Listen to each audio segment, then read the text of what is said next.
Okay, so it's been like 3 days, I think. 2 or 3 days since we read. It's going to get pretty... This is like I'd say this is the climax, turning point of the story, okay?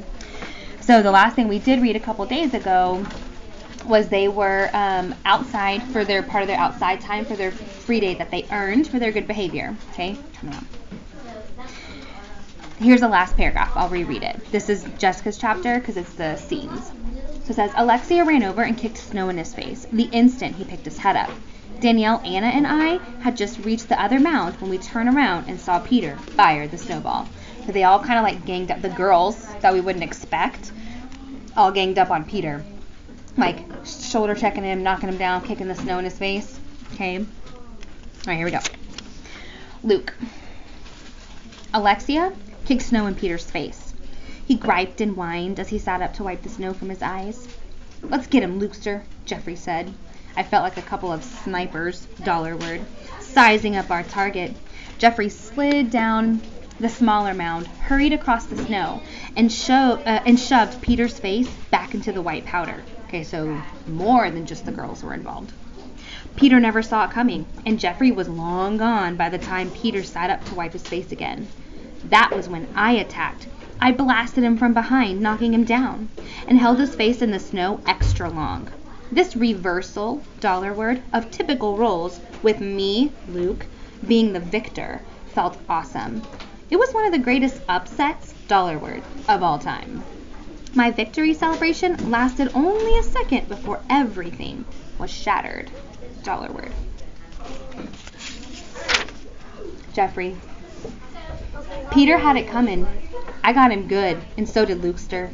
They say all is fair in war. Peter's not a crybaby, but all of us ganging up on him was too much.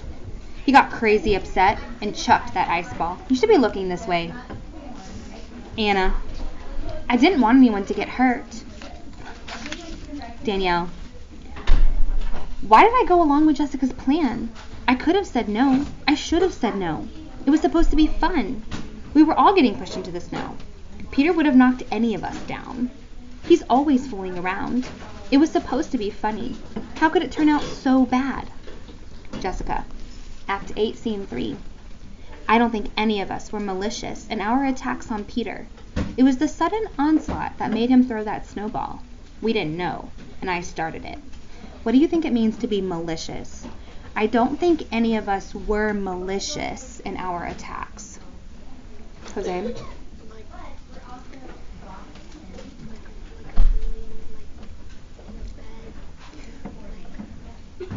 Like in a bad...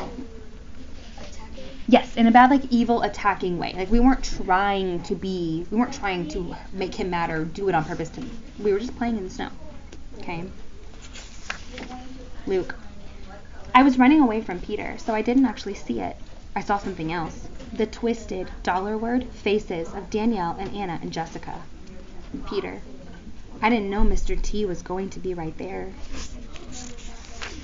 Danielle. Mr. Terupt stood right up in the way. Jessica. I still remember Alexia's scream. Piercing. Horrified. Peter.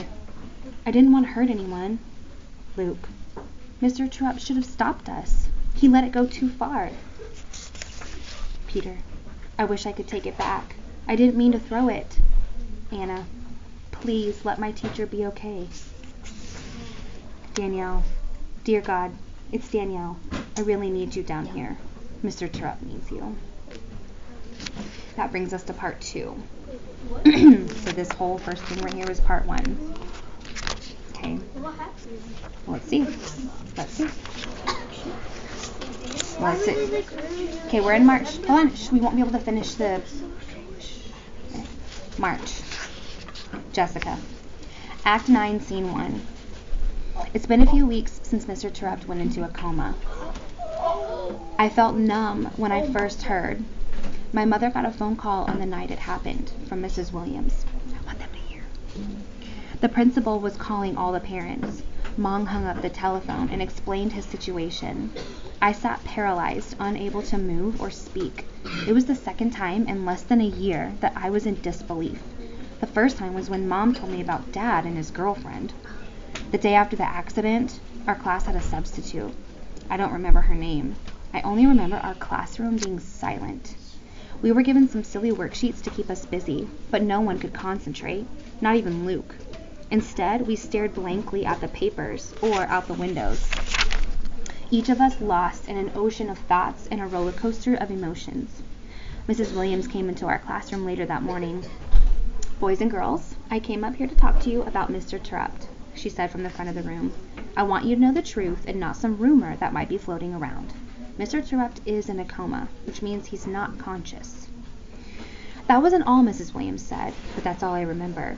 I already knew the truth, but I wasn't ready to hear her or anyone else talk about it so freely.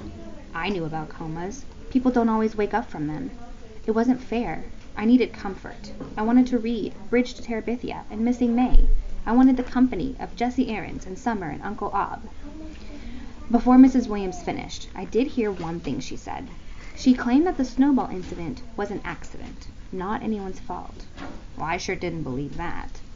And I know that my classmates didn't believe it either. I wondered if Mrs. Williams thought that Mr. Terupt had let things go too far. And if she did, would he be getting in trouble? I sure hoped not. He'd been dealt enough already. Besides, Mrs. Williams was the one who gave us special permission to go outside. We could blame her, but I didn't want to see anyone get in trouble.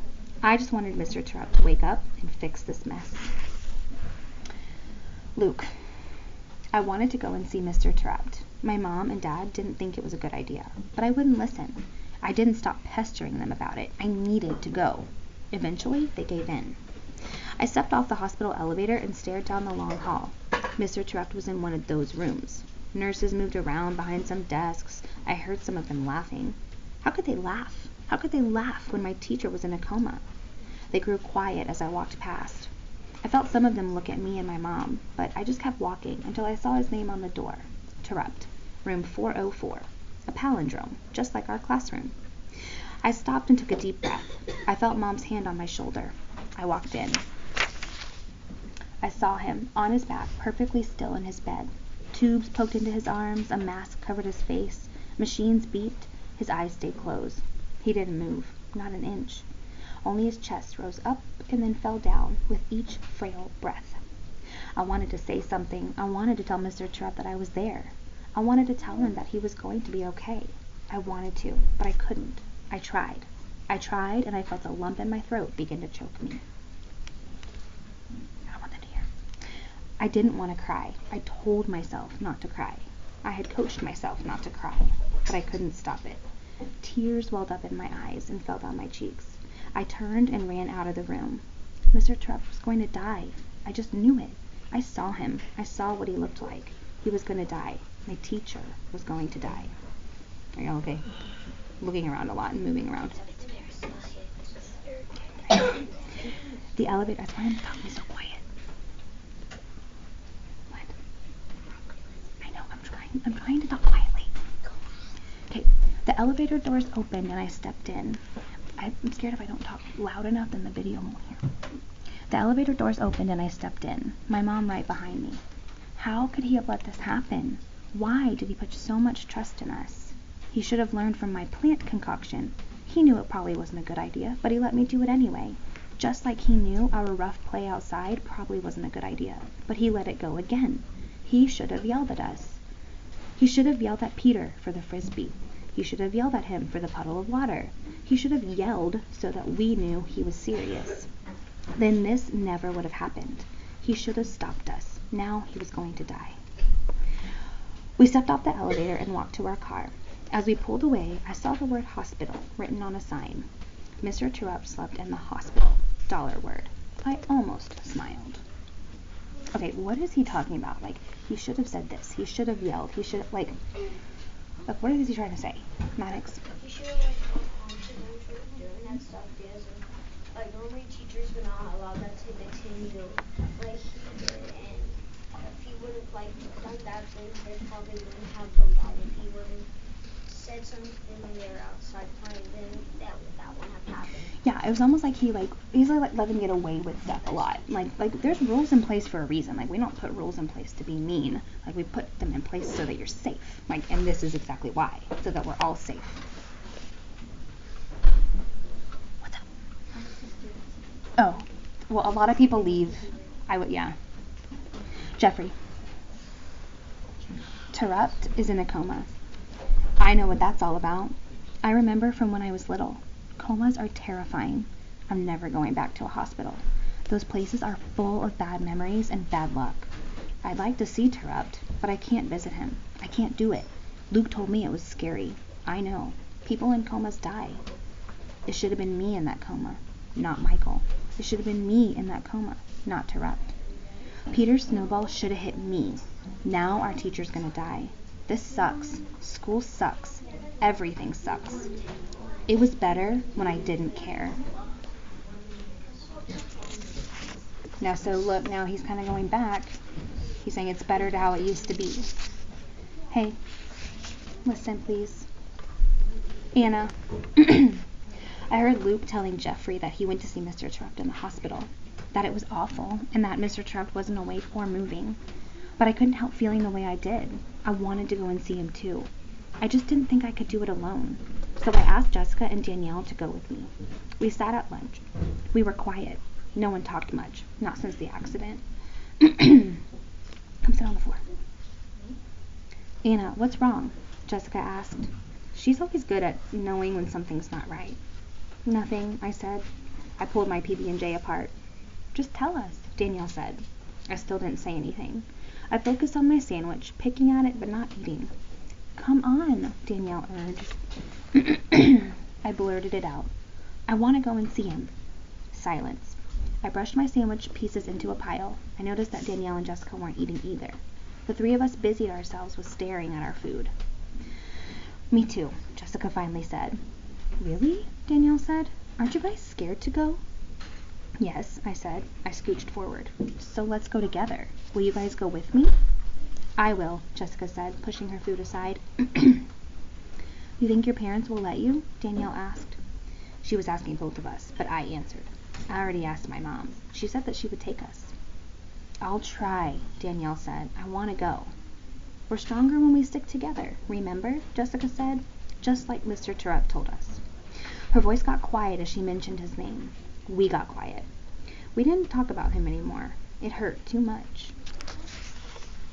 Danielle. I knew Mom and Grandma would have a fit about me going to the hospital with Anna, especially with her mother. But I didn't care. Not this time. I found the courage to ask them because it was important to me. We were sitting in the kitchen preparing dinner. I peeled the potatoes. Grandma peeled the apples for one of her delicious pies. Mom managed everything else. When do you think the snow's going to be gone? Grandma asked. Farmers love to talk weather. A nice hot apple pie did sound wonderful in this cold, snowy weather. I inhaled deeply, and then I took the plunge. I want to go and see my teacher, I said. Anna's mother is driving her and Jessica. I'd like to go with them. You're not going anywhere with that girl and her mother. We've already told you that, Grandma snapped. Mother, Mom said, I'll handle this. Keep an eye on dinner. Danielle, come with me. I don't like it, Grandma said. Apple peels missed the pile and flew onto the floor. I'm so grateful my mom pulled me away. I love Grandma, but she's like a piece of iron, unbendable. And forget about the teacher thing. In her mind, a teacher is still the person that raps you on the knuckles with a ruler, or across the backside with a paddle. She doesn't get Mr. Terupt at all. According to Grandma, this whole incident was his own fault.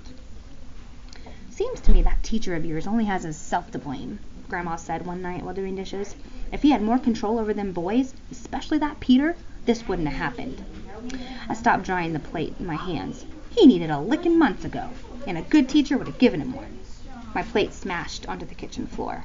I didn't mean to drop it. Mom, on the other hand, she gets it. I've told her about how special he is. I've told her about Mr. Terupt many times, so I know she understands how special he is. We sat on my bed side by side, not looking at each other, but at the wall across from us. I had hung my sketch of Mr. Terupt there. You really think you want to see him? Mom asked. Yes. It's not going to be easy. He's going to have machines and tubes hooked up to him. He's not going to look at you or say anything. I know. Luke was talking in school about his visit. He said it was scary. And I don't like you being around Anna or her mother, but I also think it's probably better that you go with your friends than alone. Charlie could drop me off and pick me up. The bed bounced as I twisted to face Mom. It sounded like she was about to agree. Please. Okay. Do you remember who Charlie is? No. Remember Maddox? Yeah, it's her older brother. 27. Yeah, he's same age as Anna's mom. Okay. So, okay. That's the big like right here. Like all that rising action to the climax. Okay? Okay, so let's look and see here. All right.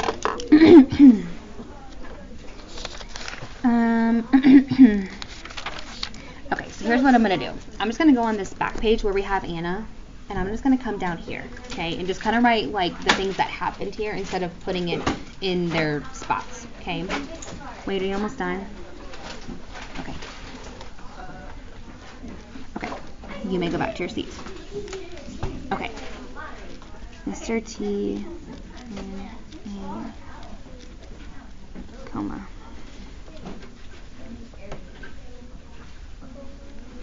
I'm gonna say Peter was he was ganged up on, and that's what pushed him over the edge. Like he knows like how to have a good time and joke around and do things like that, but this pushed him over the edge. Ganged up on.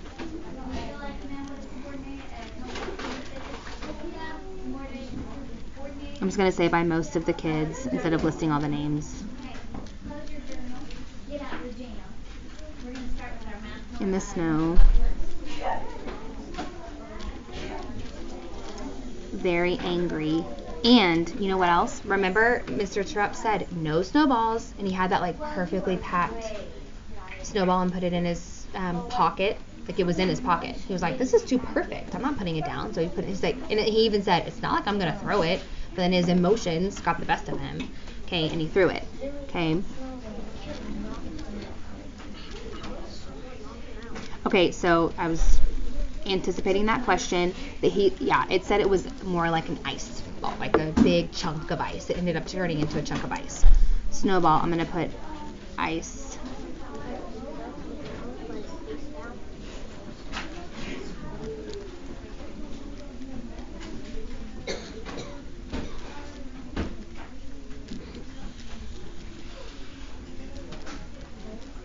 Okay, threw snowball ice and hit Terupt in head. Okay, in a coma.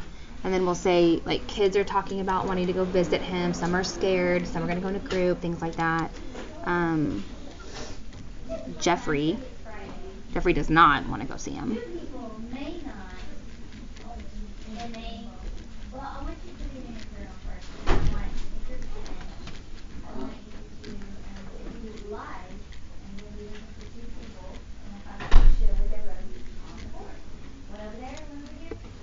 And who did already visit? Luke. Mm-hmm.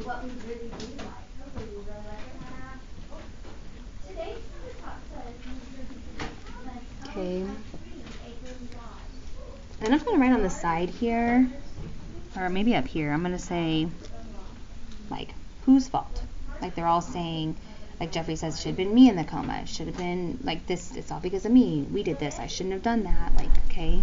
And then Grandma is like, it's Mr. Terupt's fault. Whose